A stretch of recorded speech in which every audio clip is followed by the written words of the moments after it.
E nós, irmãos, vamos abrir nossas Bíblias na primeira epístola de Pedro, capítulo 1.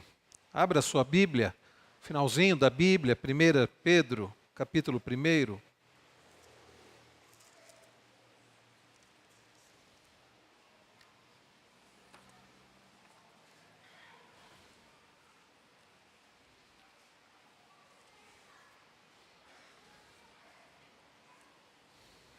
Primeira de Pedro, capítulo 1. Nós vamos ler dos versos 3 até o verso de número 9. Primeira de Pedro, capítulo 1, versos 3 a 9. Eu lerei, peço que os irmãos acompanhem com bastante atenção a leitura da palavra. Primeira de Pedro, capítulo 1, de 3 a 9, nos diz assim: Bendito Deus e Pai de nosso Senhor Jesus Cristo, que segundo a sua muita misericórdia, nos regenerou para uma viva esperança, mediante a ressurreição de Jesus Cristo dentre os mortos, para uma herança incorruptível, sem mácula, imarcessível, reservada nos céus para vós outros, que sois guardados pelo poder de Deus, mediante a fé, para a salvação preparada para revelar-se no último tempo. Nisso exultais, embora no presente, por breve tempo, se necessário, sejais contristados por várias provações, para que, uma vez confirmado o valor da vossa fé, muito mais preciosa do que o ouro perecível, mesmo apurado por fogo, redunde em louvor, glória e honra na revelação de Jesus Cristo, a quem, não havendo visto, amais, no qual, não vendo agora, mas crendo, exultais com alegria indizível e cheia de glória, obtendo o fim da vossa fé, a salvação da vossa alma. Vamos orar mais uma vez? Pai bendito, Pai celestial, nós agora, ó Deus, que já pudemos cantar louvores ao Senhor, já confessamos nossos pecados, agradecemos pelo perdão dos pecados. Agora pedimos que o Senhor fale ao nosso coração através da Tua palavra que será exposta, pregada. Fale a nós, fale às crianças também, ó Deus, que todos sejamos edificados, tendo, ó Pai, restaurada a viva esperança no Cristo vivo. Assim como foi pela manhã, Senhor, pedimos que o Senhor continue falando ao nosso coração, nos fazendo ter sempre esperança no Senhor, para a glória do Senhor e para o nosso bem. Em nome de Jesus. Amém. Irmãos queridos, no culto da manhã, no culto da ressurreição, nós podemos expor Lucas 24, de 13 a 35, olhando para aqueles dois discípulos no caminho de Emaús, e nós falamos sobre esperança também. Nós falamos sobre os resultados da falta de esperança, tristeza, falta de propósito, ansiedade, consequências da falta de esperança. Nós falamos como manter a esperança, como restaurar a esperança em Cristo. E nós vimos da presença de Jesus com eles. Nós vimos como o Senhor expôs as Escrituras àqueles dois discípulos. E assim que nós temos a nossa esperança em Cristo firmada, fortalecida, restaurada. Através do relacionamento com Ele, através também da Sua palavra. E nós vimos por fim os resultados da esperança no Cristo vivo. Alegria, propósito, proclamação, tudo isso nós vimos pela manhã. E eu resolvi, meus irmãos, ao invés de darmos sequência à série sobre os Salmos de Asaf, vamos deixar para o próximo domingo, se Deus assim permitir, eu resolvi continuar falando sobre esperança no Cristo ressurreto. Você percebeu o que diz Pedro no verso 3? Ele diz, bendito Deus e Pai de nosso Senhor Jesus Cristo, que segundo a sua muita misericórdia nos regenerou para uma viva esperança. O Senhor nos regenerou para uma viva esperança, diz Pedro, mediante a ressurreição de Jesus Cristo dentre os mortos. É sobre isso que nós falaremos nessa noite. A viva esperança mediante a ressurreição de Jesus Cristo. Irmãos queridos, como falávamos pela manhã, é tão terrível não ter esperança. É algo terrível. E como falamos pela manhã, é preciso termos a esperança no Senhor. E Pedro escreve uma epístola, essa epístola, aliás, não somente essa, mas ele escreve essa epístola. Se você observar no verso 1 diz, Pedro, apóstolo de Jesus Cristo. Então já é sabido quem escreveu essa epístola foi Pedro. Que Pedro? Aquele mesmo que nós lemos ainda há pouco, no relato de Lucas, que quando ele chega ao sepulcro, o sepulcro está vazio, diz-nos o texto que ele fica maravilhado. Aquele mesmo Pedro, que antes havia negado a Jesus, mas teve a sua esperança em Cristo restaurada pela ressurreição de Cristo. Quando o Senhor aparece para ele, trata com ele, sim, meus irmãos, é aquele Pedro que está com a sua esperança restaurada, a sua esperança firmada no Cristo ressurreto. A quem ele escreveu? Ainda no verso 1, nós temos os destinatários, aos eleitos que são forasteiros da dispersão no Ponto, Galácia, Capadócia, Ásia e Bitínia. Irmãos queridos, Pedro escreve àqueles crentes que por causa da perseguição, eles precisam se dispersar. Pedro escreve a irmãos nossos que viveram uma época muito, muito difícil. Você deve ter lido hoje, ontem, a respeito das explosões, dos atentados no Sri Lanka, nas igrejas, né? Os cristãos que se reuniram para celebrar a Páscoa, eles sofreram atentados. Que coisa terrível, porque para nós isso não é algo muito comum. Quantas pessoas foram mortas naqueles atentados? Quantos cristãos foram mortos? Nós sabemos, né, como o mundo muçulmano ele tem aversão ao cristianismo. E nós ouvimos essas notícias e ficamos perplexos. Bem, a realidade dos cristãos nos dias de Pedro não era diferente. Era muito maior a perseguição. Se hoje nós ouvimos sobre atentados aqui e ali, naquela época a perseguição era muito grande. Eles sofriam perseguição dos romanos, eles sofriam perseguição das autoridades judaicas. Alguns historiadores relatam como os cristãos eram torturados, como os romanos tinham um prazer mórbido em prender cristãos, em torturá-los, em colocá-los, amarrá-los aos postes. Passar lá um produto e botar fogo neles, e eles serviam como iluminação para as corridas de carruagens lá dos romanos. Quantos cristãos foram jogados às feras? Essa era a realidade daqueles irmãos que por causa da perseguição eles haviam se dispersado, eles estavam dispersos, e eles estavam em várias regiões, conforme nós lemos aqui, Ponto, Galácia, Capadócia, Ásia, Bitínia. Mas Pedro diz no verso 2, eleitos, segundo a presciência de Deus Pai em santificação do Espírito, para a obediência e aspersão do sangue de Jesus Cristo. Graça e paz a vós sejam multiplicadas. Foi Pedro quem escreveu para os eleitos de Deus que passavam por uma situação de grande perseguição. O que você diria para um irmão seu que está, por exemplo, num país, seja, por exemplo, na região do Oriente Médio, e está sendo perseguido? O que você diria para um irmão seu em Cristo Jesus que está na Coreia do Norte e está sendo perseguido?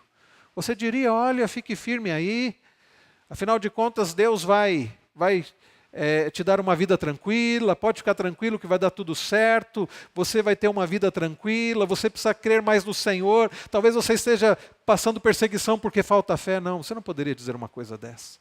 E também não poderia dizer, olha, vai ficar tudo bem, você não vai sofrer. Não. A realidade de muitos irmãos nossos é de perseguição, tal qual desses nossos irmãos, para quem Pedro escreve essa epístola. E o que Pedro escreve para eles? Pedro, meus irmãos, não traz a eles uma mensagem como as comuns mensagens dos nossos dias, do tipo, vocês precisam crer mais, vocês estão sendo perseguidos e sofrendo por falta de fé. Vocês precisam dar mais oferta para que vocês sejam abençoados e parem de ser perseguidos, não. Pedro não prega uma mensagem da teologia da prosperidade. Muito pelo contrário. Mas então o que Pedro traz para animar aqueles nossos irmãos que estavam passando perseguição? Para animar aqueles nossos irmãos que muitos dos seus familiares já haviam sido presos e mortos. Para animar aqueles irmãos que podiam facilmente ser presos, entregues aos soldados, poderiam ser lançados às feras. O que Pedro escreve? Pedro aponta para a viva esperança. Uma esperança, meus irmãos, que não se baseia nas circunstâncias dessa vida. Uma esperança que não está firmada em time de futebol. Uma esperança que não está firmada em relacionamentos interpessoais, uma esperança que não está firmada se temos saúde ou não, uma esperança que está firmada não na política econômica do nosso país, uma esperança que está firmada não nas situações do dia a dia, mas conforme nós lemos, uma viva esperança mediante a ressurreição de Jesus Cristo. Irmãos queridos, é sobre isso, como eu disse, que nós vamos falar, e é sobre isso que Pedro escreve.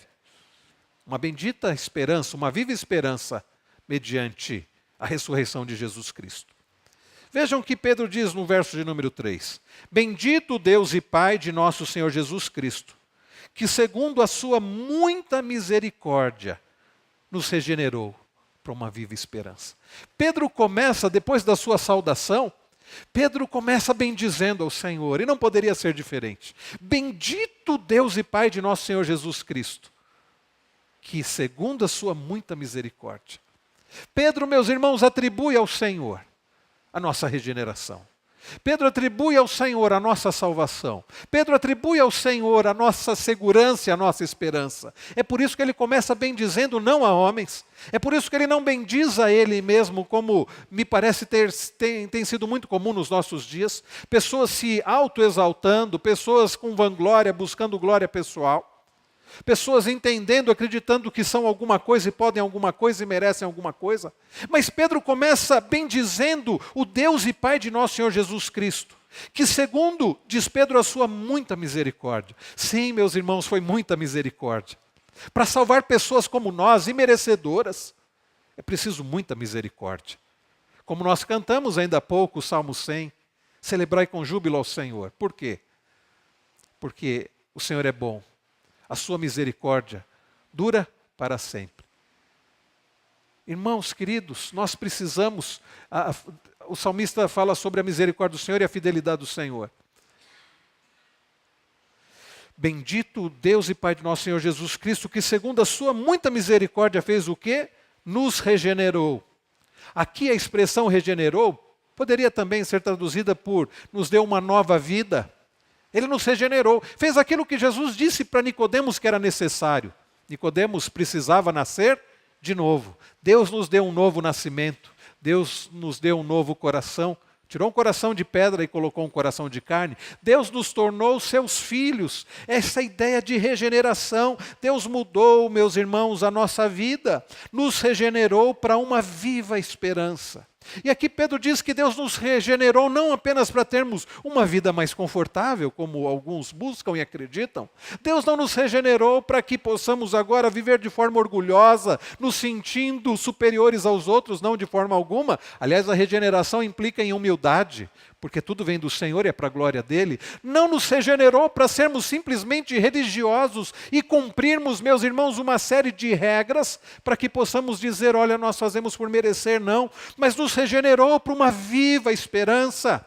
Como eu disse, meus irmãos, não é uma esperança em coisas, não é uma esperança em pessoas, não é uma esperança estática, não é uma esperança circunstancial. Ah, se tal coisa acontecer, eu vou ter esperança. Ah, se as coisas melhorarem, eu vou ter esperança. Ah, se... Não. Mas é uma viva esperança. É uma esperança que não me leva a ficar estático, parado, contemplativo. Não é uma esperança que me faz depender das circunstâncias, como eu disse. É uma esperança, a viva esperança é uma esperança ultra circunstancial. Porque é uma esperança que está alicerçada em Cristo. É uma esperança, como diz Pedro, mediante a ressurreição de Jesus Cristo dentre os mortos. A nossa esperança precisa ser uma viva esperança. Uma viva esperança é uma esperança que nos leva a agir.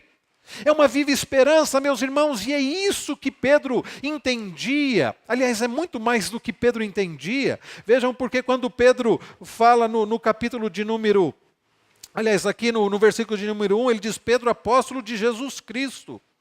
E quando ele termina o verso 2, ele diz, aspersão do sangue de Jesus Cristo. Pedro está falando, meus irmãos,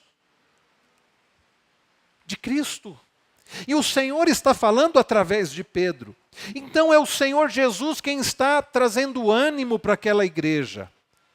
E o Senhor faz isso apontando para a viva esperança que só podemos ter em Cristo.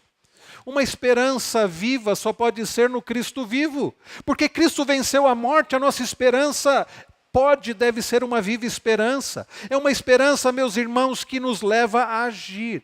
Aqueles nossos irmãos do passado, que passavam por situações tão difíceis, privações, perseguições, eles precisavam de uma palavra de encorajamento, de ânimo. E a palavra foi justamente apontando para a viva esperança no Cristo ressurreto. Eu quero dizer que essa mesma palavra que Pedro escreveu da parte de Jesus Cristo para aqueles nossos irmãos que padeciam perseguição, é para nós também. Talvez não estejamos padecendo a mesma perseguição que aqueles nossos irmãos do passado, certamente não. Talvez irmãos nossos, como eu disse, no Oriente Médio, na Coreia do Norte, no Sri Lanka, estejam sendo perseguidos como aqueles nossos irmãos do passado. Mas isso não significa que nós não precisemos exatamente da mesma palavra de conforto, de ânimo, porque, irmãos queridos, só há verdadeiro conforto e ânimo em Cristo Jesus. Por isso, essa viva esperança, mediante a ressurreição de Jesus Cristo dentre os mortos, deve ser também a nossa viva esperança. O que, meus irmãos, quais as implicações dessa viva esperança? Como eu disse, a viva esperança nos leva a agir. Esta viva esperança nos encoraja em meio às dificuldades. Esta viva esperança nos encoraja para que vivamos nesse mundo caído, tão difícil, de forma agradável ao Senhor para a glória dele. O que Pedro, meus irmãos, então nos ensina? Em primeiro lugar, ele fala que nós desfrutamos dessa esperança, que é uma viva esperança, é uma esperança imortal. Por que é, queridos, que a nossa esperança em Cristo é uma esperança imortal? Porque Jesus venceu a morte. Deixa eu dizer uma coisa para você. Se a sua esperança estiver em você mesmo, ela não é uma viva esperança. Porque conquanto você esteja vivo, você é uma pessoa falha, e você, se Jesus não voltar antes, você vai morrer. E você só será ressuscitado porque Jesus Cristo ressuscitou. Mas você não é a primícia dos que dormem. Jesus é o primeiro, ele ressuscitou e a nossa esperança deve estar nele. Se a sua esperança estiver em uma coisa, estiver em uma pessoa, não poderá ser uma viva esperança, porque coisas e pessoas são passageiras. Se a sua esperança está em algo transitório, ela será transitória, não será uma viva esperança, você terá uma esperança morta, transitória, no máximo transitória, vai passar. Então, quando a nossa esperança está no Cristo vivo, ela é uma viva esperança. Então Pedro fala sobre os crentes que desfrutam de uma esperança viva, imortal. E ele fala também, na sequência, as implicações dessa viva esperança. Os crentes desfrutam, por causa dessa viva esperança, de uma herança indestrutível. Vamos ler juntos o verso de número 4? Leiamos. Para uma herança incorruptível, sem mácula, imarcessível, reservada nos céus para vós outros. Lembremos-nos que Pedro está escrevendo para irmãos nossos do passado, da dispersão, que muitos deles eram presos, estavam padecendo perseguição. Pedro diz, vocês têm a viva esperança no Cristo ressurreto, e é por isso que vocês podem ter certeza, não que vocês vão ter uma vida aqui mar de rosas, não que vocês vão ter aqui conforto, não que vocês vão ter aqui ouro, prata, mas que vocês têm garantidos em Cristo Jesus que ressuscitou uma herança, que diferente de herança material, que acaba, que enferruja, que passa, que se perde, é uma herança, conforme diz Pedro, incorruptível. Herança incorruptível. Irmãos, nós precisamos olhar além. Nós precisamos, como disse Jesus lá em Mateus 6:19, não acumular tesouros sobre a terra, onde traça, onde as coisas são corroídas. Nós temos que acumular tesouros no céu, onde a traça não corrói, onde nada enferruja.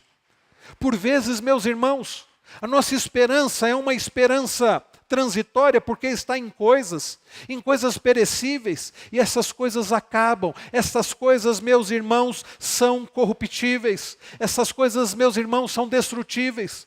Mas quando a nossa esperança é uma viva esperança mediante a ressurreição de Jesus Cristo, essa esperança, ela vai implicar e vai desembocar numa segurança e numa expectativa de uma herança diferente da herança terrena.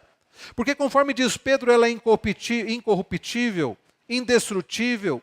Conforme diz Pedro, ela é sem mácula, sem mancha, sem sujeira. Conforme diz Pedro, ela é imarcessível. Sabe o que é imarcessível? É algo que não murcha, é algo que não perece.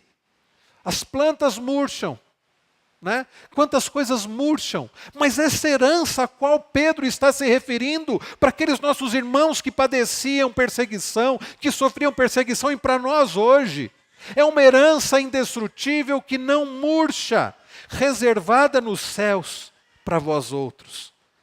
Eu posso dizer, para aqueles que estão em Cristo Jesus, reservada nos céus para nós. Irmãos queridos, a nossa esperança, a nossa viva esperança, precisa estar além desta vida.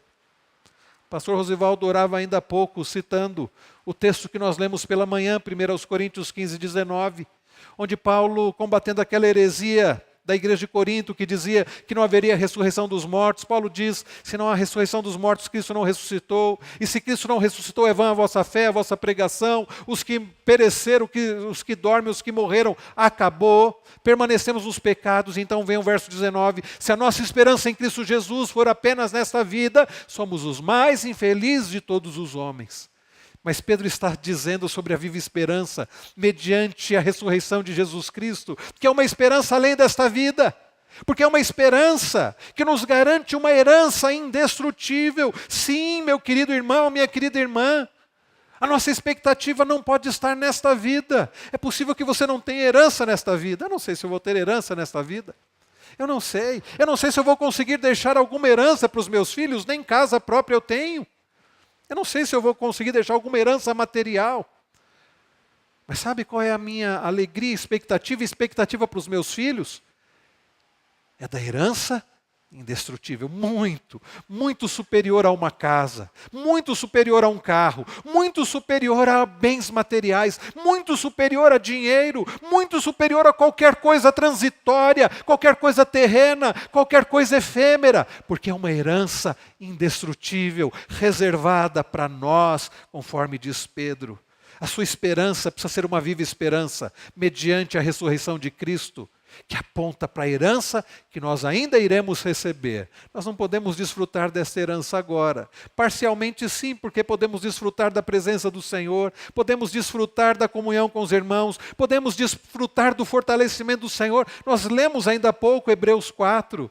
Nós podemos, meus irmãos, nos achegar diante do trono da graça para buscar misericórdia, alcançar graça em tempo oportuno. Nós podemos desfrutar de tudo isso, mas Pedro está dizendo que há uma herança indestrutível reservada para nós na glória. Então, quando nós temos a viva esperança mediante a ressurreição de Jesus Cristo, nós temos expectativa de uma herança indestrutível. Uma outra característica, meus irmãos, da viva esperança, mediante a ressurreição de Jesus Cristo, além desta herança indestrutível, é de uma proteção inviolável, uma proteção inviolável. Verso de número 5, vamos ler mais uma vez todos juntos? Leiamos. Que sois guardados pelo poder de Deus, mediante a fé, para a salvação preparada, para revelar-se no último tempo. Pedro, além de falar de uma herança indestrutível, Pedro está falando agora de uma proteção inviolável. Que proteção é esta, queridos? Que segurança é esta? É uma segurança que diz respeito à nossa salvação. Há alguns irmãos nossos que têm uma compreensão um pouco diferente de algumas doutrinas bíblicas, e eles acreditam sinceramente, e eu vejo alguns sofrendo até na prática por causa disso, que um crente pode cair da graça. Acreditam que alguém que é salvo pode perder a salvação. Acreditam que nós somos salvos pelo Senhor, mas agora nós precisamos então obedecer certinho, senão a nossa salvação é perdida. Ah, meus irmãos, se fosse assim, nós já teríamos perdido a nossa salvação há muito tempo. Eu diria que nós receberíamos a salvação e logo em seguida nós perderíamos, porque nós somos ainda pecadores. E nós não conseguimos ter uma vida perfeita. Agora Pedro fala de uma viva esperança, não em nós mesmos, de uma viva esperança, não numa religião, numa viva esperança mediante a ressurreição de Jesus Cristo, numa viva esperança, meus irmãos, que nos garante proteção, segurança na salvação. Pedro diz que sois guardados. Pelo quê? Não é pelo poder do homem, não. Nós não somos guardados pela nossa obediência, nós não somos guardados pelos nossos supostos méritos. Ele diz, somos guardados pelo poder de Deus. Pelo poder de Deus, nada menos, meus irmãos, do que o poder do Deus Todo-Poderoso. Ah, como isso traz segurança, como isso estava trazendo certamente ânimo para aqueles nossos irmãos que sofriam perseguição. Eles estavam olhando, eles podiam olhar nas palavras de Pedro e ter a viva esperança mediante a ressurreição de Jesus Cristo, numa herança indestrutível, numa proteção inviolável, que sois guardados pelo poder de Deus mediante a fé. Alguém poderia dizer, está vendo? É mediante a fé, você precisa ter fé. Mas a fé também é um dom de Deus. Pela graça sois salvos, mediante a fé. Isso não vem de vós, é dom de Deus. Não de obras, diz Paulo em Efésios 2:8. Não de obras para que ninguém se glorie. Quando nós olhamos os versos 8, versículos 9, nós vemos, irmãos, que a nossa salvação vem de Deus. Ela é preparada por Deus, ela é administrada por Deus. Ela é mantida por Deus. Nós somos sustentados e a nossa salvação é sustentada pelo poder de Deus, mediante a fé, para a salvação preparada para revelar-se no último tempo. E talvez alguns estranhem Pedro usando essa expressão, último tempo. É porque, na verdade, meus irmãos, aqui entra aquilo que na teologia é chamado de já e ainda não. Porque nós podemos ter certeza da salvação, mas a salvação ainda não foi consumada. Aquele cântico expressa muito bem isso, salvo pela graça que nós cantamos, né? Fui livre da culpa do pecado, é verdade. Justificados mediante a fé em Jesus Cristo, Deus agora nos vê através de Cristo e nós já estamos livres da culpa do pecado, eu e você. Jesus Cristo venceu a morte, Jesus Cristo pagou o preço e venceu a morte. É por isso que Paulo em Romanos 8:1 diz, nenhuma condenação há para os que estão em Cristo Jesus. Então nós somos livres da culpa do pecado. O canto que nós cantamos diz, fui livre da culpa do pecado, sou livre do poder do pecado. A Bíblia diz que nós estamos sendo livres do poder do pecado. É o que nós chamamos de processo de santificação. O Senhor está nos conformando à imagem do seu Filho Jesus. Neste processo de santificação, nós estamos sendo livres do poder do pecado. E quando nos alimentamos o nosso espírito, Paulo trabalha isso lá em Gálatas, né? Sobretudo nós vemos Paulo tratando disso em Gálatas. Quando nós alimentamos o espírito vence a carne. Então nós estamos sendo livres do poder do pecado. E o cântico que nós cantamos diz, sou livre da culpa do pecado, fui livre do poder do pecado e da presença do pecado, livre serei. Nós, meus irmãos, ainda não fomos livres da presença do pecado. O pecado ainda habita em nós, mas um dia, isso não mais. Pedro diz, por isso que ele usa esse tempo aqui, é por isso que Pedro usa essa expressão, que a salvação, ele fala aqui no final do verso 5, para revelar-se no último tempo. Porque a nossa salvação será consumada. E você não precisa ficar preocupado com isso, se vai acontecer ou não vai acontecer. Porque a salvação é obra de quem? Do Senhor. E Ele cumpre. Então nós somos guardados pelo poder do Senhor, a nossa salvação é guardada pelo poder do Senhor, a segurança em Cristo Jesus.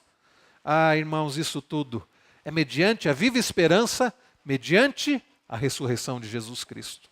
Isso deve trazer ânimo ao seu coração, isso deve trazer segurança ao seu coração, isso deve trazer adoração, gratidão e adoração ao Senhor, levá-lo a adorar ao Senhor, porque nós temos uma proteção inviolável. Irmãos queridos, nós estamos aprendendo sobre a viva esperança mediante a ressurreição de Jesus Cristo, que vai nos garantir uma herança indestrutível, que nos dá a garantia de uma proteção inviolável. Mas Pedro também fala sobre uma fé inestimável. Uma fé inestimável. Olha o verso de número 7. Olha o que Pedro diz. Para que, uma vez confirmado o valor da vossa fé, muito mais preciosa do que o ouro perecível, mesmo apurado por fogo, redunde em louvor, glória e honra na revelação de Jesus Cristo. Uma vez confirmado o valor da vossa fé. Irmãos, nós temos uma fé inestimável. É uma fé, como eu disse, que é dada por Deus, e Deus, Ele fortalece a nossa fé, permitindo situações até mesmo difíceis, confirmando o valor dessa fé. E Ele diz, muito mais preciosa do que ouro perecível. É uma fé, meus irmãos, inestimável. É uma fé, queridos, que vem do Senhor, e por isso Pedro começa dizendo, Bendito Deus e Pai de nosso Senhor Jesus Cristo, que segundo a sua muita misericórdia, nos regenerou para uma viva esperança. É uma fé que vem do Senhor. É uma fé, meus irmãos, que é fortalecida pelo Senhor, mesmo em meio às situações que Ele permite na nossa vida. A viva fé, a viva esperança, também, meus irmãos, nos dá essa bênção desta fé inestimável. Mas Pedro também fala sobre uma quarta implicação dessa esperança imortal, dessa viva esperança. Além da herança indestrutível, além da proteção inviolável, além desta fé inestimável, Pedro fala também da alegria inexprimível. Vejam comigo o verso de número 6. Eu vou pedir aos irmãos que leiam comigo o verso de número 6. Leiamos. Nisso exultais, embora no presente, por breve tempo, se necessário, sejais contristados por várias provações. Vamos ler o 8 e o 9 também? A quem, não havendo visto a mais, no qual, não vendo agora, mas crendo, exultais com alegria indizível e cheia de glória, obtendo o fim da vossa fé, a salvação da vossa alma.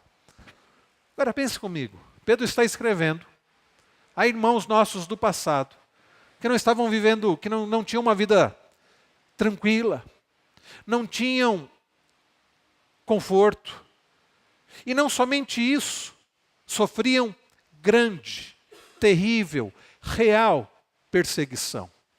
E Pedro usa a palavra alegria. Pode parecer um contrassenso, pode parecer algo absurdo.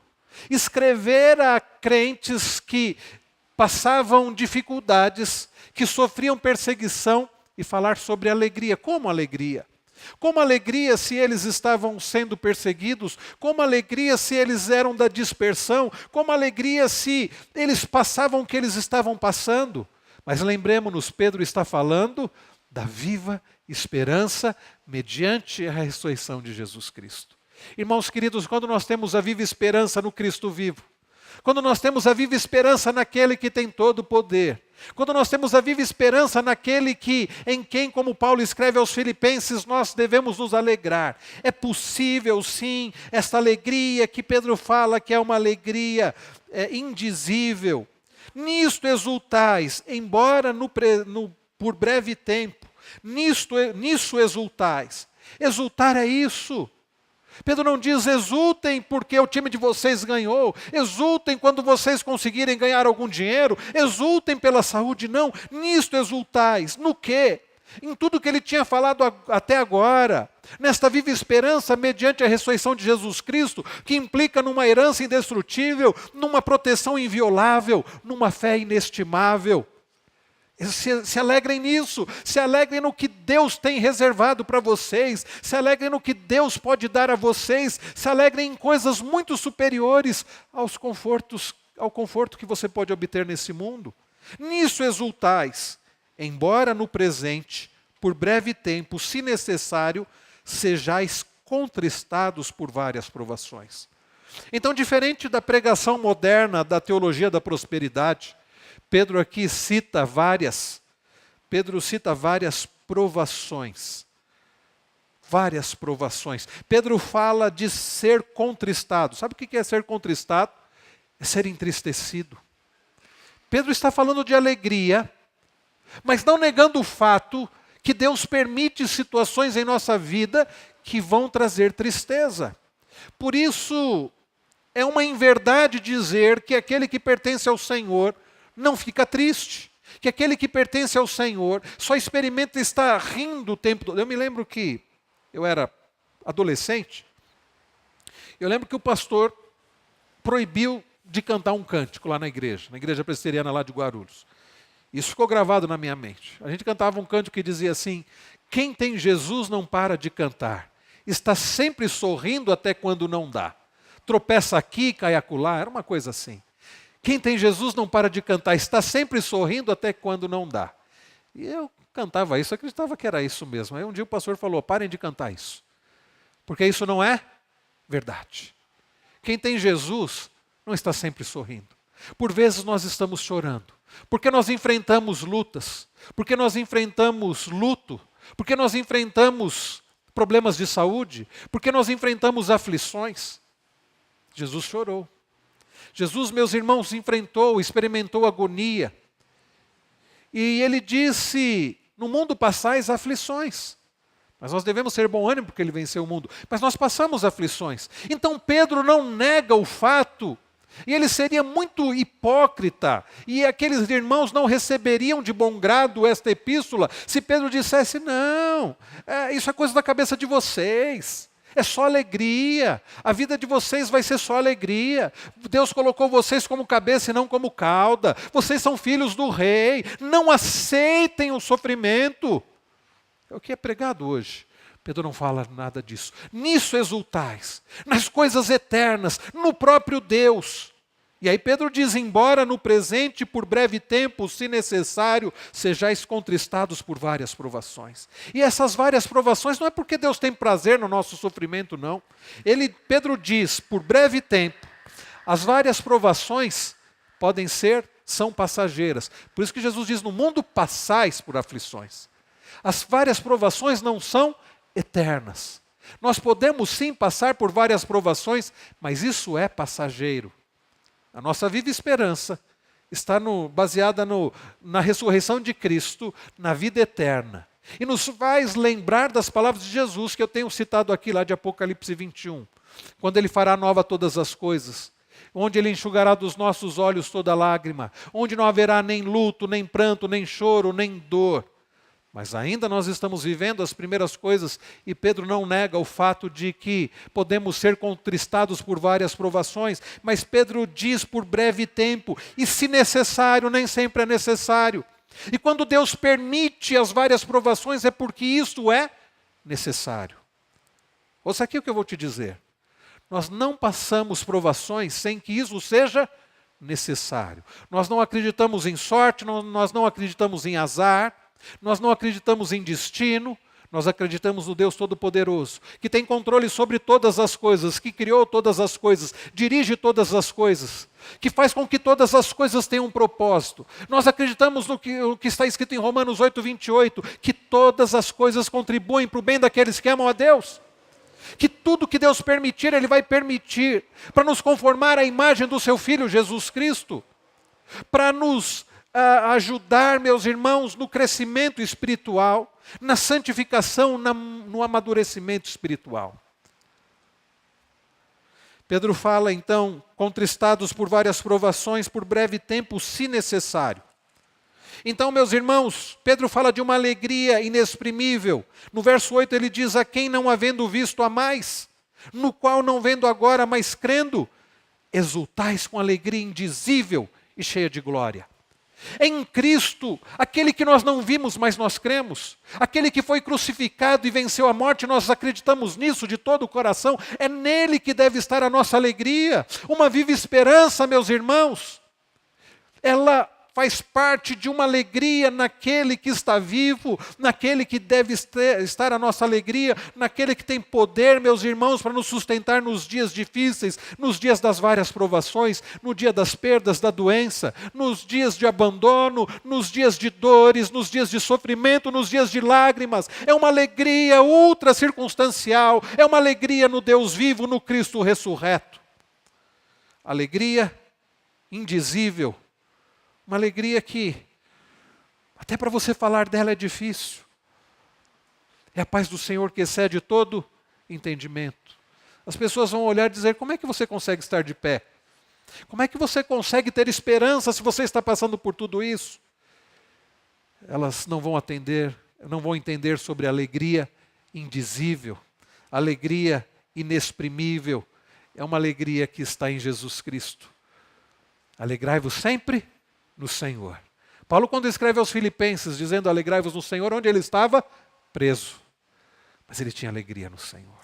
Irmãos queridos, nesta noite nós estamos falando sobre a viva esperança, mediante a ressurreição de Jesus Cristo. Eu e você, assim como aqueles nossos irmãos do passado, nos dias de Pedro, que sofriam perseguições, nós podemos e devemos ter a viva esperança mediante a ressurreição de Jesus Cristo. É uma viva esperança, meus irmãos, que nos leva a ter alegria mesmo em tempos de dificuldade. É uma viva esperança que nos leva a ter paz e segurança, mesmo em meio a um mundo tão difícil. É uma viva esperança, meus irmãos, que nos faz crer e ansiar pela herança que está nos garantida, que é uma herança indestrutível. É uma viva esperança que nos traz segurança na proteção no Senhor que é inviolável, na certeza da salvação que está baseada no que Cristo fez e nas obras da Trindade. É uma viva esperança, meus irmãos, que nos sustenta com uma fé inestimável. É uma fé, irmãos, muito mais preciosa do que o ouro. É uma viva esperança, meus irmãos, que deve desembocar numa alegria naquele que ressuscitou